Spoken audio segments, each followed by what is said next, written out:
Dernièrement, nous avons commencé un sujet qui était excellent. Notre thème, c'était que tu crois, c'est que je diminue. On avait mis entre parenthèses les 5 dimensions de l'humilité. Nous avons parlé énormément sur l'humilité. Ce soir, nous clôturons sur ce beau passage. Nous sommes dans Amos, chapitre 6, le verset 8. Livre d'Amos. Alléluia. Amos, le chapitre 6. Je dis même Amos. Michel, s'il vous plaît, excusez-moi. Livre du prophète Michée.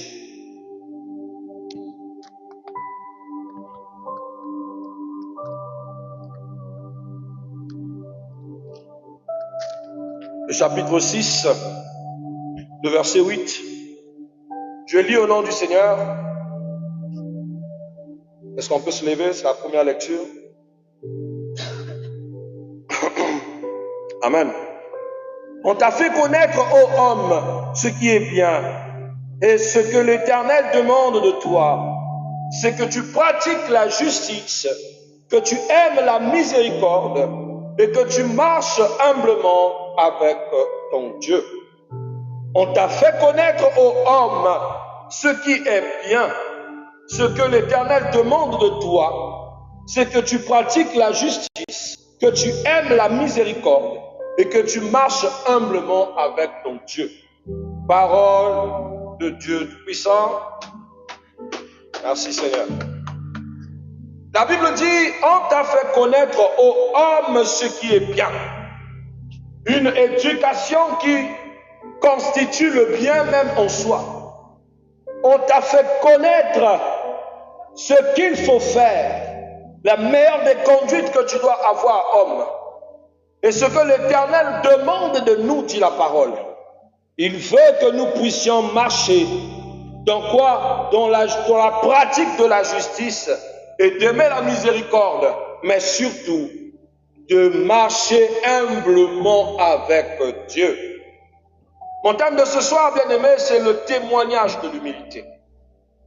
Bien-aimé, nous rappelons que l'humilité n'est pas une faiblesse, ni un manque de valeur, pas du tout. C'est la juste conscience de qui nous sommes devant Dieu. Celui qui est humble prend conscience qu'il n'est rien devant Dieu. Celui qui s'humilie sait que Dieu est au-dessus de tout et que sa valeur n'est valeureux que par rapport à la volonté de Dieu. Or, celui qui marche dans l'orgueil, bien-aimé, perd toute sa grâce aux yeux de Dieu. L'humilité nous définit devant la présence du Tout-Puissant. Car l'humilité, bien-aimé, c'est la juste conscience de qui nous sommes devant Dieu. Alléluia. Car l'humilité, c'est reconnaître la souveraineté de Dieu. C'est de dépendre en totalité de lui. C'est de refuser l'orgueil et l'autoglorification. C'est d'arrêter de dire que je suis spécial, je fais des prodiges,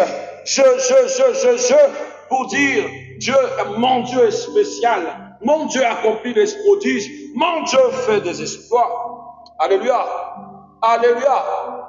L'humilité, c'est de remettre toute la gloire à Dieu, même de notre existence, même de notre survie, même de notre respiration. Et l'humilité a beaucoup de témoignages. Il a tellement de témoignages. Alléluia.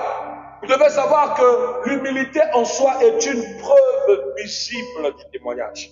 Le mot témoignage implique une manifestation visible d'une réalité intérieure. Et lorsqu'on voit l'humilité, alléluia, on voit le véritable. On voit le véritable qui se révèle en nous. La Bible dit, j'aime, vous avez connu le véritable et le véritable est en son nom. Or, le véritable dont on doit voir, ce n'est pas nous qui marchons, qui respirons sur toute la terre. Mais le véritable dont on doit voir, c'est Jésus-Christ qui est en nous. La Bible dit Christ en nous, l'espérance de la gloire. La Bible dit que Jésus-Christ est l'image invisible du Dieu invisible. Lui-même reflétant Dieu, et il veut que nous soyons comme lui. La Bible parle de tel qu'il est, tel que nous sommes.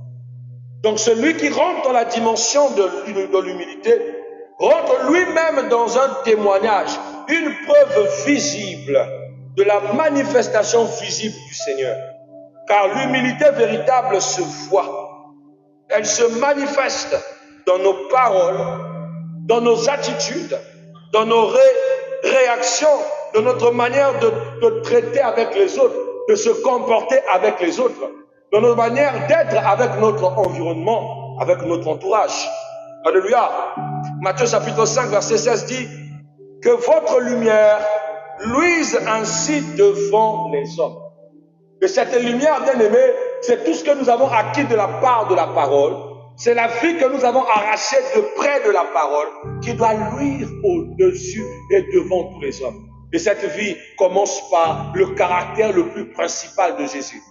La Bible dit dans Philippiens chapitre 2, ne s'est pas vu comme une proie arrachée d'être égal avec Dieu. C'est dépouillé jusqu'à la mort. La Bible dit qu'il s'est dépouillé. Jésus pouvait s'enorgueillir d'eux, pouvait se gonfler d'eux, pouvait dire qu'il est, qu'il raconte, qu'il peut prendre la place du Père. Mais Jésus n'a jamais fait ça.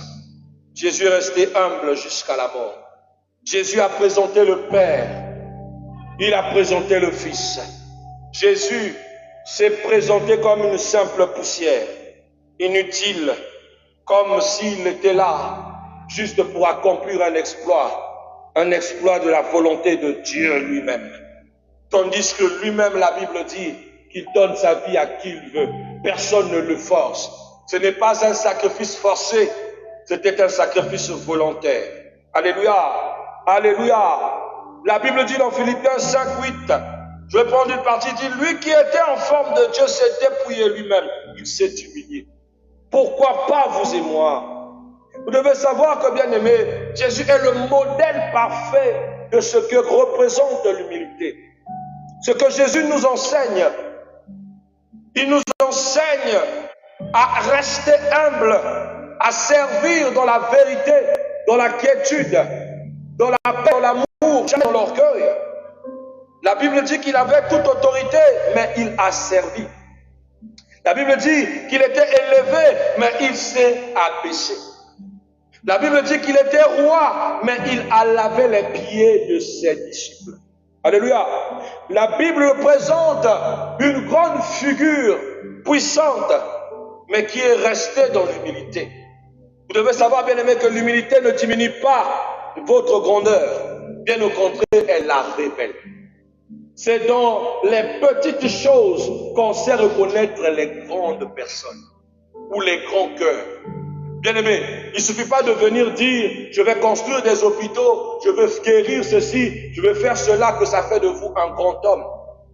Mais quand on voit des actions concrètes, bien aimé, c'est là qu'on reconnaît la grandeur d'un homme. La grandeur d'une personne se cache dans les petites choses qu'il fait, dans les petits actes qu'il fait. Voilà pourquoi j'aime toujours dire, ne minimise pas la gentillesse d'une personne. Quelqu'un qui est capable, dans son peu d'argent, de te donner 200 francs, est capable, quand tu en auras plus, de te donner plus. Quelqu'un qui sait t'honorer quand il n'a rien. Bien aimé, c'est dans la gloire qu'il sera aussi honoré. Bien aimé, on n'apprend pas à être responsable avec beaucoup d'argent. On apprend la responsabilité quand on n'a rien. Moi, je félicite les personnes qui sont capables de faire preuve d'altruisme, même quand ils n'ont pas de stabilité dans leur vie. Ça veut dire que le jour où ils seront stables, bien aimé, c'est de la pure bonté que vous allez recevoir. Et c'est ça l'humilité. C'est l'humilité qui révèle notre vraie nature. Tu le sauras par rapport à la dimension de ce que la personne est. Il n'a pas besoin de pouvoir impacter le monde par des grands prodiges d'abord. Parce que, par le peu que Dieu lui donne, il révèle un grand potentiel. Alléluia. Alléluia. L'humilité ne diminue pas. Vous devez mettre ça dans votre esprit. Alléluia. Une autre chose que j'aime de l'humilité, bien aimé, ce sont les dimensions du témoignage de l'humilité. Bien aimé, vous devez voir l'humilité de façon très graduelle. Moi, j'aime l'humilité dans le service. Car Dieu nous appelle à être humbles même quand nous servons l'Éternel. Je disais dernièrement, beaucoup de serviteurs de Dieu ont perdu du crédit parce qu'en devenant serviteurs de Dieu, ils se sont fait Dieu devant les hommes. Ils ont cru qu'ils sont venus et que les hommes devaient les servir sur un plateau d'argent, bien et confort. Tandis qu'ils ne servent pas Dieu comme Dieu le veut. La Bible dit, celui qui se dit être plus grand doit commencer à servir les autres. Bien-aimés, j'aime dans Jean chapitre 13, verset 14, Jésus lava les pieds de ses disciples. Jésus leur montra le chemin de comment être grand. Que la grandeur se cache dans la petitesse, dans l'humilité, dans le fait de servir sans chercher la reconnaissance. Mais aujourd'hui, beaucoup de personnes sont en quête de reconnaissance, sont en quête de visibilité, sont en quête de gloire, sont en quête de formalisme. Et ce n'est pas ce que Dieu attend de nous. C'est une dimension de bassesse. Mais la plus grande des dimensions que Dieu attend de nous, c'est de servir, d'appliquer l'humilité dans notre service. Bien aimés, nous devons mettre aussi de l'humilité dans l'obéissance. Hébreux chapitre 5, verset 8. Il nous dit, il a appris l'obéissance par les choses qu'il a souffert. Il a appris l'obéissance par les choses qu'il a souffert. Bien aimé, l'humilité accepte la volonté de Dieu, même quand elle coûte. L'humilité est capable d'accepter les réalités. Dans le témoignage, dans l'humilité, dans l'obéissance, c'est aussi accepter ce que Dieu te dit, même si tu sais que le prix à payer est lourd, que le prix à payer est compliqué. Vous savez, moi j'aime me mettre de la place du Seigneur. Tu dors un matin, on te dit, voici ce qui va arriver. Et tu dis à tes disciples, voici ce qui va arriver. Un de vous va me trahir. Et tu sais déjà qui va te trahir. Tu sais qui va te faire du mal. Et tu vas aussi voir l'un de ceux que tu aimais aussi le plus. Pierre, Pétros. Tu dis à Pétros, toi tu vas me renier 3 fois. Des proches qui étaient proches de toi, mais qui vont poser des actes qui vont te blesser. Mais l'humilité veut que tu acceptes cette marche. Parce que ça peut être bénéfique pour ton passage. Ça peut coûter, mais c'est la volonté de Dieu. Le but maximum, c'est le résultat final. Souvent, Dieu nous attend sur des chemins qui tourmentent. Mais ce tourment-là est un passage à une bénédiction excellente. Ayons l'humilité de l'accepter. Vous savez, moi, je cherche l'humilité de Jésus à Gethsémani. Le Père lui tend la coupe et Jésus dit, Père, tu peux l'enlever, mais toutefois pas selon ma volonté. Jésus a été face à la volonté de refuser ou d'accepter la coupe, mais Jésus s'est si parvenu d'accepter dans l'obéissance la coupe de la douleur et de la passion. Bien aimé, vous devez savoir que l'humilité est très importante pour nous, enfants de Dieu. Et on ne peut pas s'identifier autant qu'enfants de Dieu si nous ne savons pas poser des actes humbles. Bien aimé, Dieu nous attend aussi dans l'humilité, dans les relations. Dieu ne veut pas que nous soyons orgueilleux dans les relations. Philippiens 2, verset 3 nous dit, considérez les autres comme supérieurs à vous. Cela est égal à vos relations familiales, amicales, pourquoi pas aussi votre foyer. Apprenez à aimer votre partenaire, apprenez à honorer votre partenaire. N'attendez pas que quelqu'un d'autre élève votre mari, c'est à vous de commencer à le faire. N'attendez pas que quelqu'un d'autre élève votre femme, c'est à vous de commencer à le faire. L'humilité, c'est aussi considérer les autres comme élevés. De ne pas seulement se voir comme celui qui doit être élevé parmi les autres. Car l'humilité, c'est refuser la compétition, la jalousie et l'esprit de supériorité inutile. Une supériorité qui est plus sur le but de pouvoir convaincre les autres et non sur le vrai exploit. Arrêtons ça. Souvent on voit dans les églises, tu vois quelqu'un parce qu'il a fait 2 ans dans l'église ou qui est plus aîné des autres dans le fait d'avoir mis du temps à l'église, c'est des airs, c'est des moquements de respect. J'ai vu des pasteurs manquer de respect aux aînés parce qu'ils sont pasteurs. Ça fait mal. de voir un pasteur qui ne respecte pas les fidèles aînés parce qu'il pense que l'onction prime sur l'âge. Pas du tout. Pas du tout, mes bien-aimés. Car Dieu nous appelle à rester humbles même dans nos relations. Une autre des dimensions, c'est que l'humilité doit être applicable même dans l'élévation. Face à l'élévation, restons humbles. 1 Pierre chapitre 5, verset 6 dit, humiliez-vous afin qu'il vous élève au temps convenable. Si nous sommes humbles, Dieu nous élèvera au temps convenable. L'humilité draine toujours un grand témoignage. Alléluia.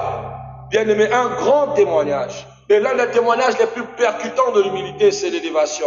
Mais bien-aimé, une personne humble ne se précipite pas, il ne s'autoproclame pas, il laisse Dieu l'élever.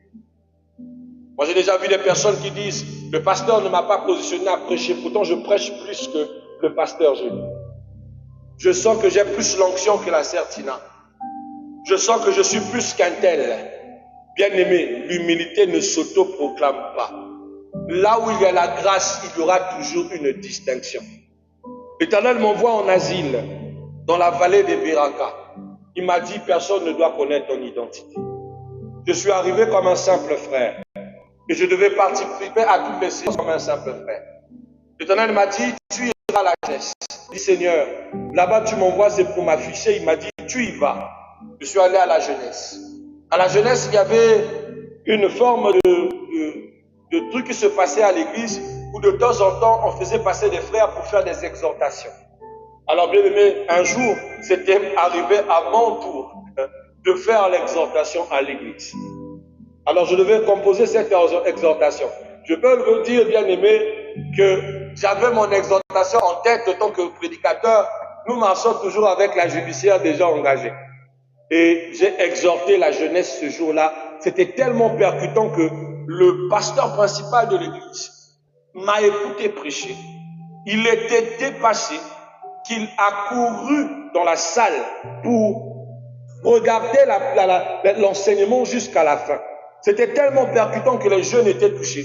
D'autres ont pleuré. D'autres ont passé des temps parce qu'après l'exhortation, nous avons prié pour la repentance des jeunes.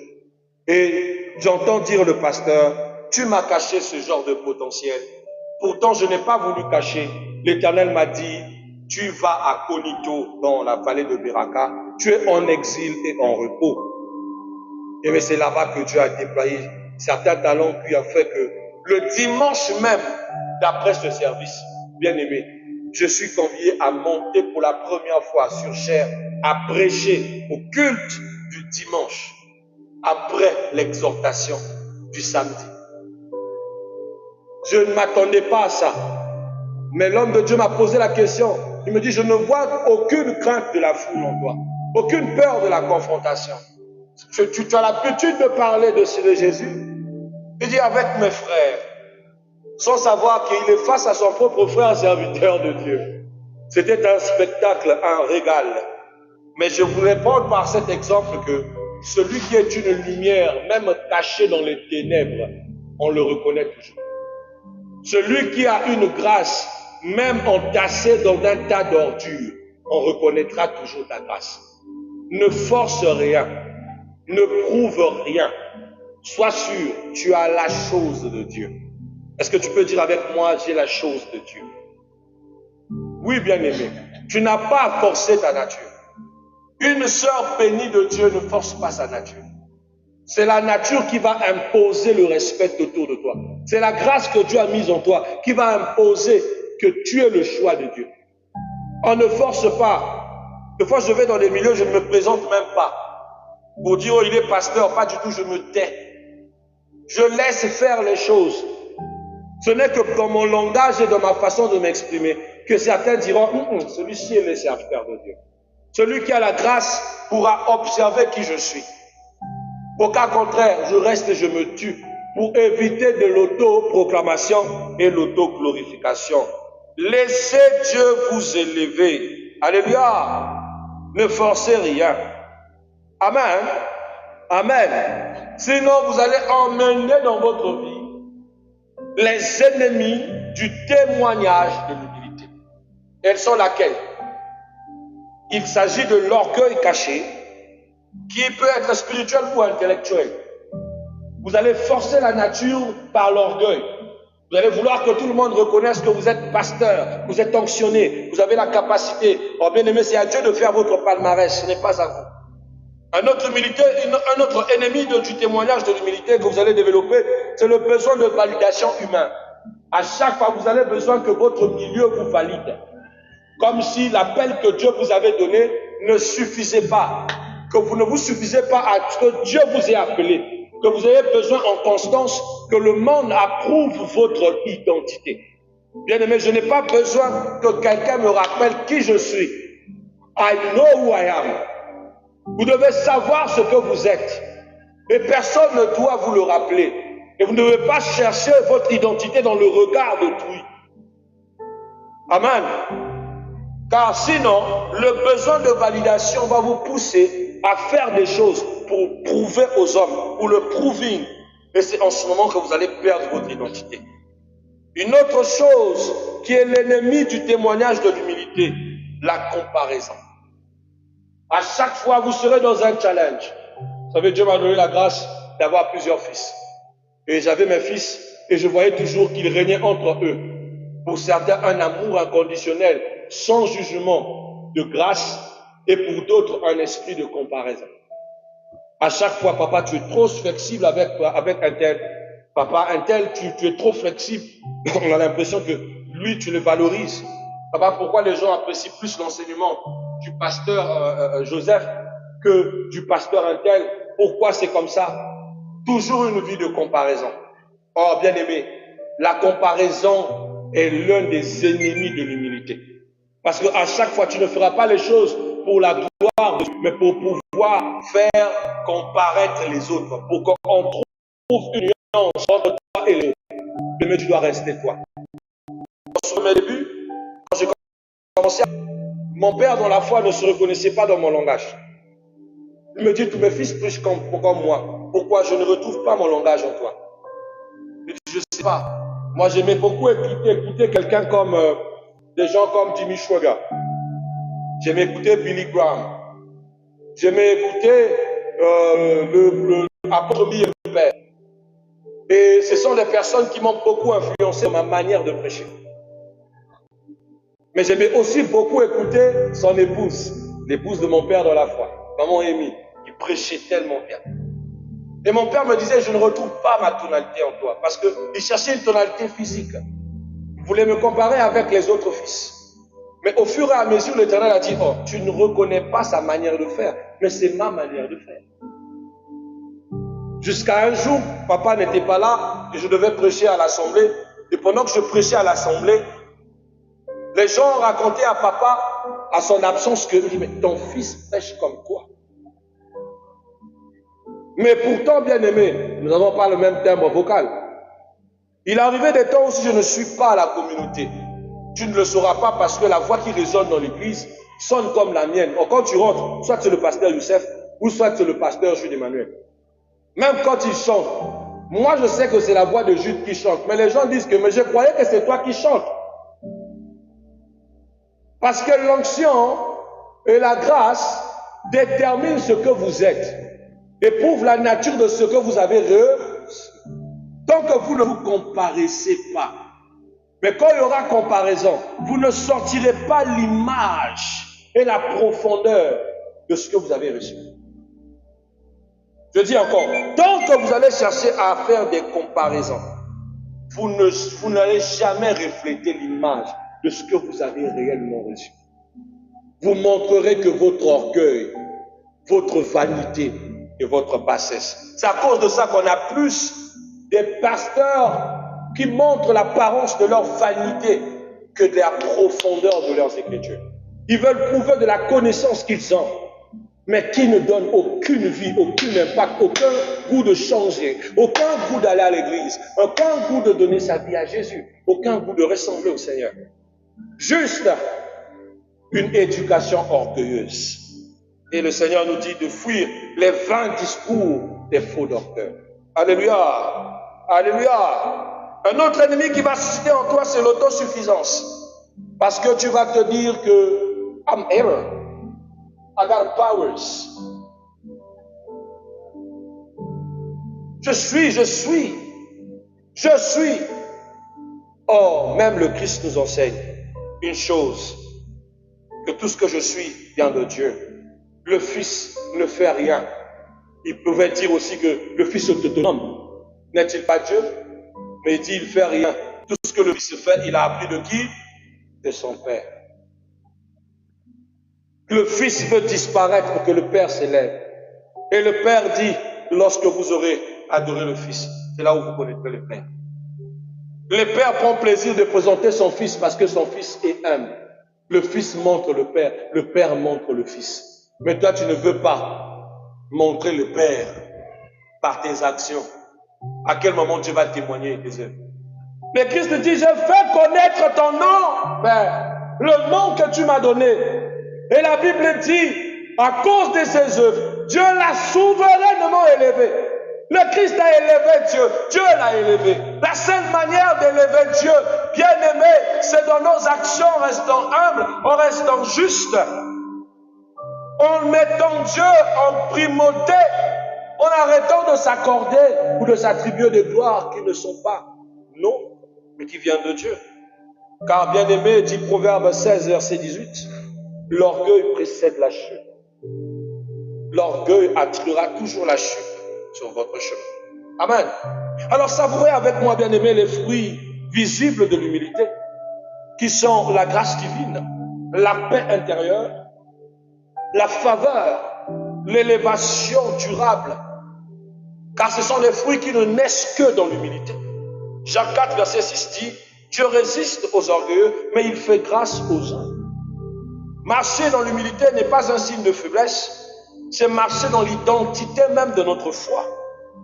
Pourquoi? Parce que, bien aimé, l'humilité est un témoignage puissant qui attire Dieu, qui désarme les hommes, qui rend crédible notre foi. Notre foi ne sera jamais crédible parce que vous avez acheté un piano pour l'église, parce que vous avez bâti une maison pour l'église, non. La foi devient crédible à cause de ce caractère où on sent l'humilité et l'amour dans votre cœur. Alléluia! Alléluia! Alléluia! Donc pratiquons l'humilité, mes bien-aimés, c'est un don de notre propre santé, c'est pour nous aider à bien vivre et surtout nous aider à vivre un témoignage prestigieux. Parole du Seigneur Tout-Puissant. Gloire au Seigneur. Que Dieu vous bénisse, mes bien-aimés.